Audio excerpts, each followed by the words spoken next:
Life cycle of a butterfly. Eggs. First, a female butterfly lays tiny eggs on plant leaves. The eggs can look different depending on the kind of butterfly. Caterpillar. Then the eggs hatch and out comes a caterpillar. Caterpillars love to eat leaves and get bigger really fast.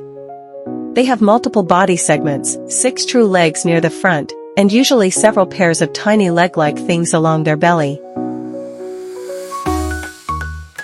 Chrysalis. Then after eating a lot, the caterpillar gets ready to change. It makes a special shell, called a chrysalis, to protect itself.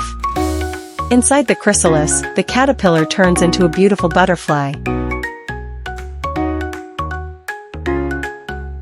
And one day, a beautiful butterfly appears.